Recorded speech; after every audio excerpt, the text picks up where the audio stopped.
Everyone, welcome to the first episode of Flow with the Rich Man. In this channel, we talk about personal financing and economics. If you are a beginner and you are planning to start your financial journey, then you are at the right place. And in this channel, we talk all the financial terms.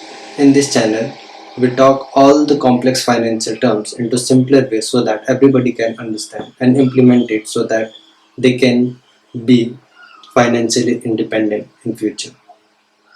So we start from the basic term. In first episode, we will discuss around the concept of money and how the money come into existence. तो हम लोग सबसे पहले ये समझते हैं कि money है क्या. मनी बेसिकली एक मीडियम है, मीडियम ऑफ ट्रांजेक्शन है लोगों के बीच में, so that they can buy और sell the goods and services. जो मनी है वो कोई न्यू कॉन्सेप्ट नहीं है, ये बहुत पहले से ही चला आ रहा है. टाइम के साथ ये हर बार रिवॉल्व होते चला जा रहा है, अपने आप को अपडेट करते हुए चला जा रहा है. जैसे कि सबसे पहले हम लोग एज अ अर्ली टाइम में जो अराउंड 2000 BC के टाइम पे लोग बार्टर सिस्टम का इस्तेमाल करते थे, जिसमें ये होता था कि लोग है वो आपस में ही गुड्स एंड सर्विसेज को एक्सचेंज कर लेते थे अनदर पर्सन के साथ. जैसे कि अगर दो पर्सन है, person A and person B, and person A के पास राइस है, पर्सन बी के पास वीट है, और अगर इन दोनों का नीड अपोजिट है एक दूसरे से, तो ये दोनों आपस में प्रोडक्ट्स को एक्सचेंज कर लेते थे. और अगर नहीं तो इन लोग दोनों जो है वो ऐसे पार्टीज को सर्च करते थे जो जिसके पास वो सामान या वो प्रोडक्ट अवेलेबल हो जो इन्हें चाहिए, और एक्सचेंज में वो उसी पर्सन का वो सामान को ले सके या प्रोडक्ट को परचेज कर सके. लेकिन बार्टर सिस्टम का सबसे बड़ा प्रॉब्लम ये था कि ये एफिशिएंट नहीं था, क्योंकि अब लोगों को मल्टीपल्स लोगों के पास जाकर चेक करना पड़ता था क्या उसके पास वो वही प्रोडक्ट है कि नहीं जो इसे चाहिए. जैसे कि पर्सन ए के पास राइस है, तो ये ऐसे पर्सन को फाइंड करना पड़ता था जो पर्सन राइस को परचेज करे, एंड उसके रिस्पेक्ट में जो अनदर पर्सन है वो पर्सन ए को वो सामान या वो प्रोडक्ट को दे सके जो पर्सन ए को चाहिए. और इस तरीके से बार्टर सिस्टम काम करता था, जो कि बहुत ही हेक्टिक प्रोसेस और बहुत ही इनसफिशिएंट था as a medium of transaction between the people. So फिर धीरे धीरे इवॉल्व हुआ. तो जब आगे रिवॉल्व हुआ ट्रांजेक्शन, तो लोग कमोडिटीज के अगेंस्ट में एक्सचेंज करना चालू किया. फिर हुआ कि मेटल कॉइन्स आया.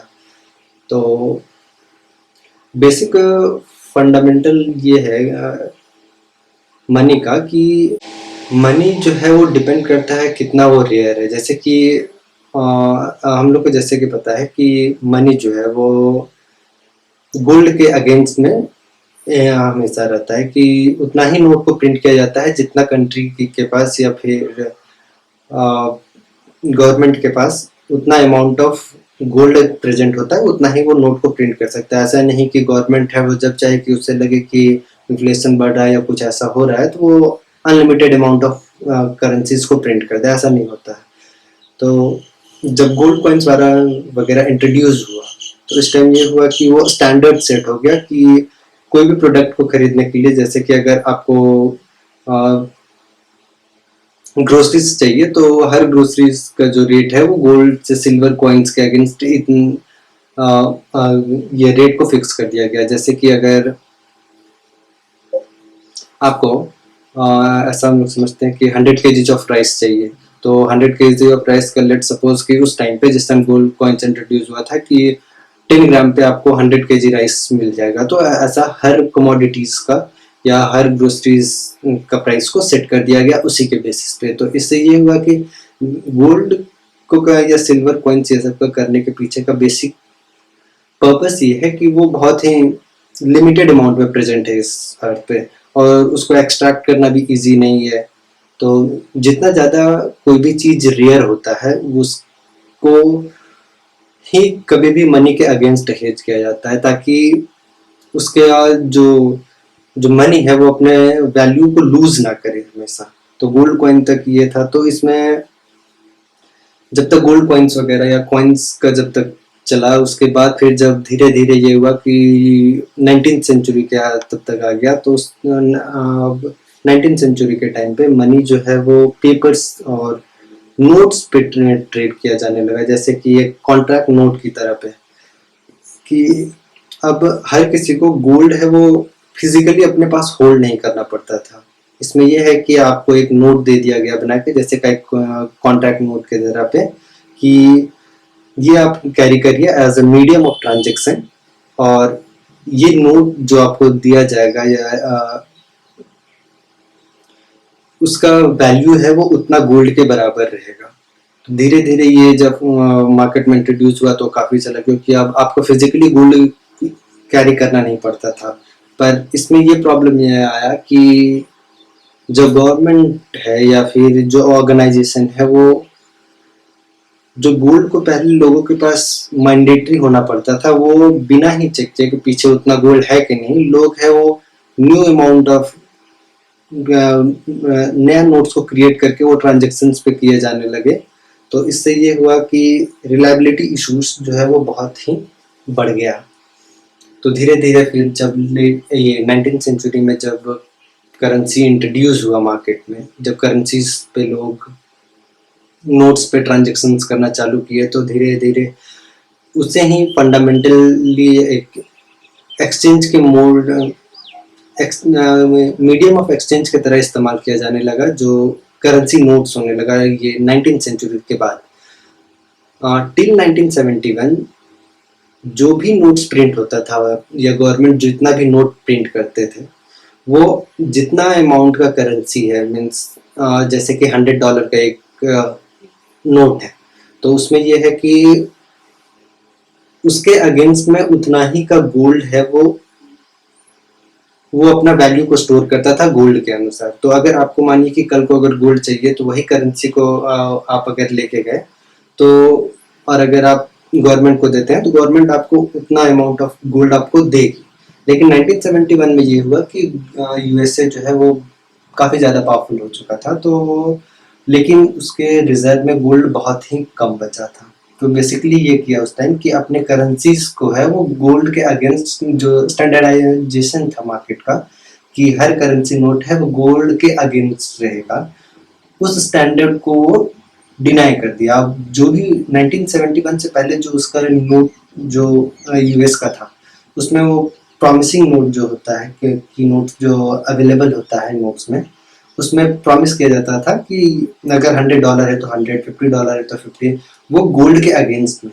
लेकिन 1971 के बाद जब गवर्नमेंट ने इस प्रोसेस को चेंज किया, तो उसमें वो पी नोट्स को भी हटा दिया गया कि ये गोल्ड के अगेंस्ट है, और गोल्ड का पूरा नोट ही चेंज हो गया। वो बस अब एक ट्रांजेक्शन मीडियम के इस तरह किया गया बिना गोल्ड स्टैंडर्ड्स को। 71 में ये हुआ कि जब गोल्ड, ये जो नोट्स प्रिंटिंग का मेथड था जो गोल्ड स्टैंडर्डाइजेशन को फुलफिल करता था, उसको जब हटा दिया गया, तो ये हुआ कि उसी के आसपास अगर हम लोग ये टेक्नोलॉजी वर्ल्ड में ये देखते हैं, तो उसी के आसपास करीब 10 to 15 ईयर्स के ही पीरियड में जो क्रिप्टोग्राफिक टेक्नोलॉजी है, जिसमें जब इंट्रोड्यूस हुआ, तो उसी के टाइम पे पेटेंट भी हुआ था 1971, जो कि हम लोग जानते हैं कि उसके बाद फिर जो न्यू मोड ऑफ अभी करेंसीज जो मार्केट में चल रही है, बहुत कोई लोग जिससे प्रेफर भी करते हैं, जैसे कि बिटकॉइन वगैरह या क्रिप्टो करेंसी में इथीरियम है।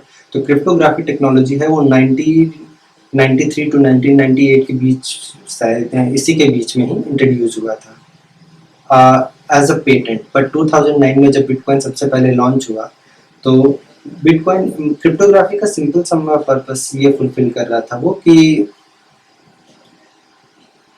जैसे कि अभी हम लोग एग्जांपल के तौर पे लेते हैं बिटकॉइन, तो बिटकॉइन में नंबर ऑफ शेयर्स जो है वो फिक्स्ड है, वो कभी भी चेंज नहीं हो सकता है, वो रिलायबल है। जैसे कि 21 मिलियन शेयर्स ही बिटकॉइन का अवेलेबल है मार्केट में, उससे ज़्यादा वो कभी क्रिएट ही नहीं हो सकता है, और ना ही उसके डुप्लीकेट्स को तैयार किया जा सकता है डुप्लीकेट की और एनीथिंग। जो कि ये प्रॉब्लम था ये करेंसी नोट में कि लोग फेक करेंसीज को बहुत ज़्यादा डेवलप कर रहे थे, तो उससे इन्फ्लेशन भी ये हो रहा था। गवर्नमेंट बिना इंस्ट्रक्शंस को फॉलो किए ही जब चाहे वो नोट्स को प्रिंट कर सकती है, जितना चाहे प्रिंट कर सकती है। जब गोल्ड स्टैंडर्ड्स को जब यूएसए ने फुल फॉलो कर रही थी। तो इसका एग्जांपल ये भी है कि 2020 में जब पेंडेमिक आया तो यूएस गवर्नमेंट है वो काफ़ी ज़्यादा न्यू करेंसीज को प्रिंट किया, जो कि अ, अगर वो गोल्ड स्टैंडर्ड के तहत रहता तो वो नहीं कर पाता, लेकिन यूएसए ने किया। और हाँ, तो अभी हम लोग जैसे कि अभी क्रिप्टोग्राफिक टेक्नोलॉजीज के थ्रू हम लोग अभी बिटकॉइंस, इथेरियम, जो ये न्यू न्यू कॉइन्स जो इंट्रोड्यूस हो रहे हैं वो बेसिकली इस पर्पस को फुलफिल कर रहे हैं। वो डिजिटल करेंसी भी है और इसे कोई क्रिप्टोग्राफिक टेक्नोलॉजीज पे बेस्ड है, इसे कोई कंट्रोल नहीं कर सकता। मीन्स एंड यूजर ही जो इसका रहता है और है वो यूजर ही है, और ये इसे कोई कंट्रोल नहीं कर सकता। हर कोई का अपना इंडिविजुअल ये रहा, लेकिन वही करेंसीज जो है, जो पेपर करेंसी है, वो गवर्नमेंट के से बैक किया हुआ हमेशा रहता है। गवर्नमेंट ही उससे कंट्रोल करता है, गवर्नमेंट ही उससे चलाता है।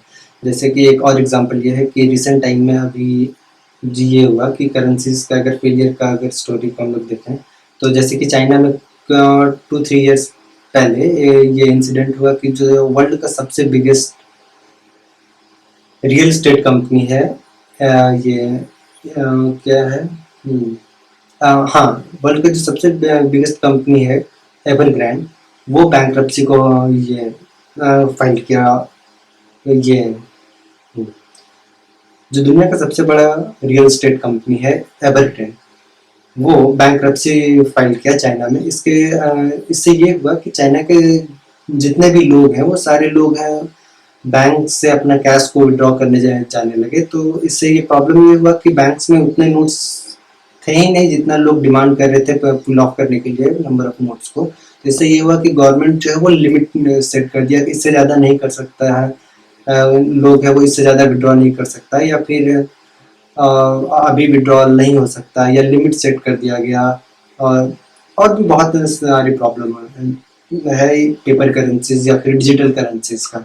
लेकिन जब क्रिप्टोग्राफिक टेक्नोलॉजीज अडॉप्ट होता है तो इसमें कोई भी ऐसा रिस्ट्रिक्शंस नहीं है कि आपके पास या आप जितना चाहो उतना रख सकते हो, लेकिन और जो आपके पास है वो कोई भी उसका फेक नहीं बना सकता, क्योंकि ये ब्लॉकचेन टेक्नोलॉजीज को फॉलो करता है। इसमें ये होता है कि डुप्लीकेशन कभी पॉसिबल ही नहीं है ब्लॉकचेन टेक्नोलॉजी में या क्रिप्टोग्राफिक टेक्नोलॉजी में। दैट्स वाई लोग, बहुत सारे लोग इसके अभी सपोर्ट भी करते हैं, बहुत सारे लोग नहीं भी करते हैं।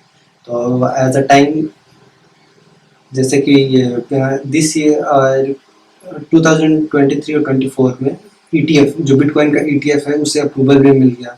तो एज अ टाइम पास धीरे धीरे जब वो होगा आगे टाइम के साथ, तो क्रिप्टोग्राफी है वो एज अ मेन करेंसी की तरह वो भी कंसिडर किया जाने लगेगा, क्योंकि बहुत ही रिलायबल है, सुटेबल भी है, कोई कंट्रोल भी नहीं करता। एंड यूजर भी इसका जो है वो कस्टमर ही है, और कस्टमर के पास फुल अथॉरिटी और फुल एक्सेस रहता है इस करेंसी के कंट्रोल और होल्ड या जो भी वो करना चाहे इस पर्पस को फुलफिल करना।